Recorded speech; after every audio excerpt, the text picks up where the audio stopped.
There are three broad directions of new economic policy.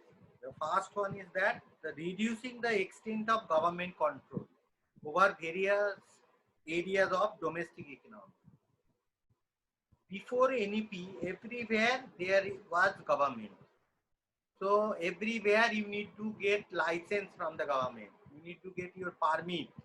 You are supposed to produce within the quota given to you, assigned to you.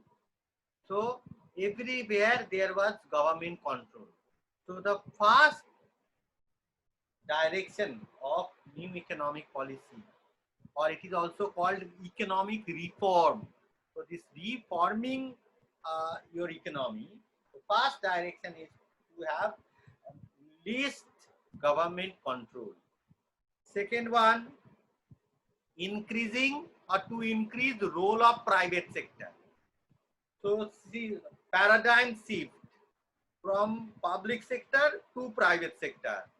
Okay, so this is also another kind of very important aspect of economic reform, changing from public to private sector. Third one,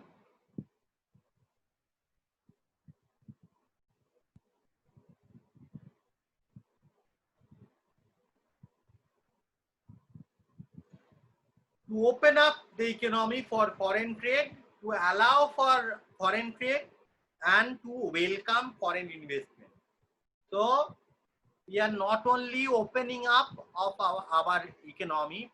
Okay, our economy is becoming open economy from a closed economy, but at the same time what we are doing, we are welcoming foreign direct investment. Earlier it was not there.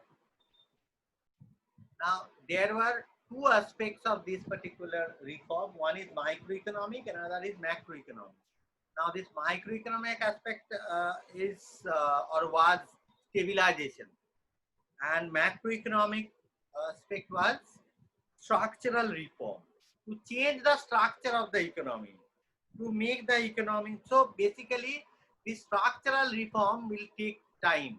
So it's a long-term policy, but short-term policy to policies were to handle BOP, to handle inflation, to handle kind of fiscal deficit.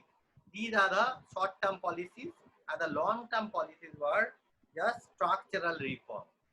Structural means to change the structure of the economy. Now let us first take up liberalization. Okay, one of the important component of NEP. So let us first discuss objectives of liberalization. Main objectives are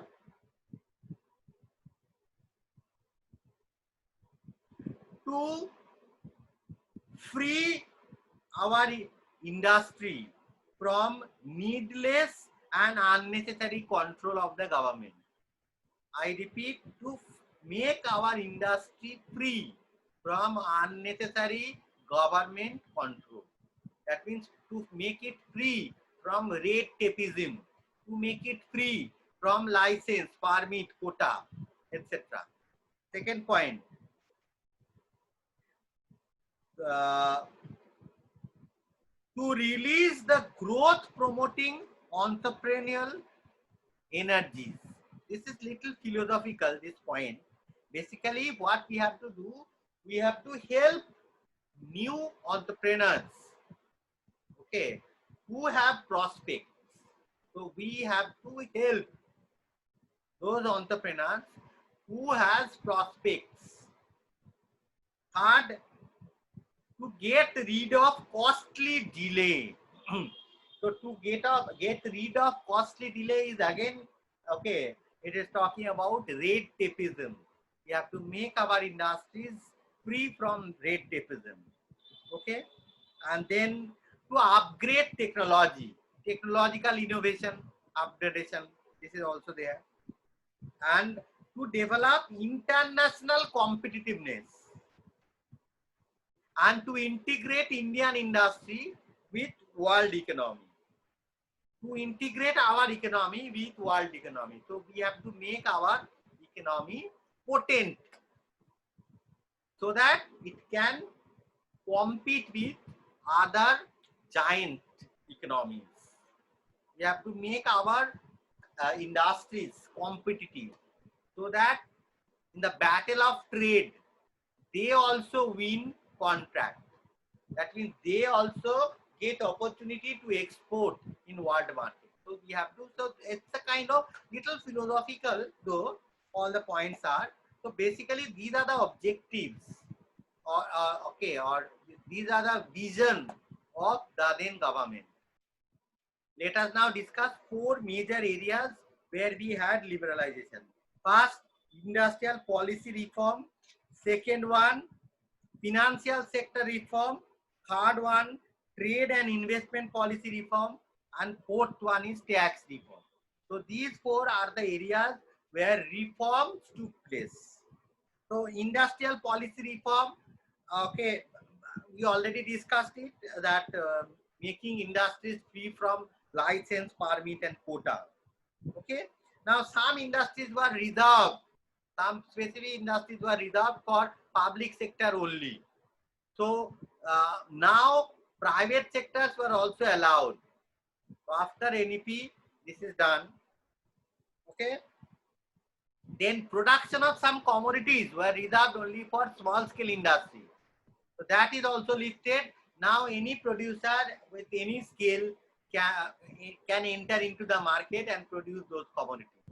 Okay, so and price control was there for some industries. Now most of the cases it was withdrawn. Okay, the majority of commodities where price control were there, okay, that were taken care of and those controls were withdrawn. Okay, these are the main idea of your industrial policy reform. Next, come to the financial sector reform. Okay. Financial sector reform, the first point is that we have to make rate of interest free from any restriction. Again, it should be market determined. Interest rate should be market determined. Okay.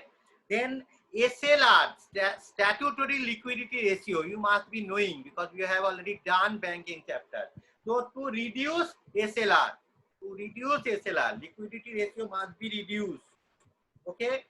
To encourage people to invest in stock market, to promote stock exchange and to monitor stock exchange as well, because we now have SEBI, Securities and Exchange Board of India. So to encourage people to invest more in stock exchange rather than having it with a bank. Okay.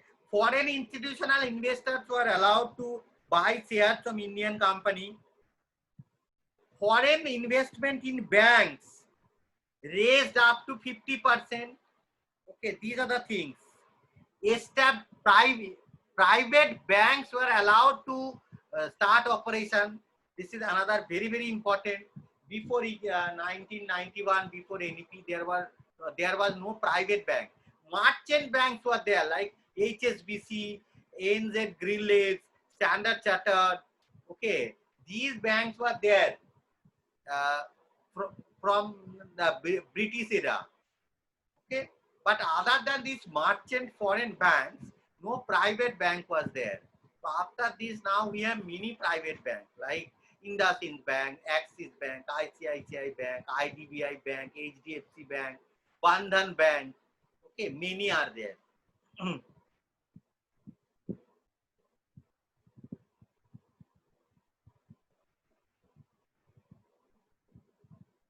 And banks are allowed to invest abroad, looking for a good product from abroad, generate resource from abroad.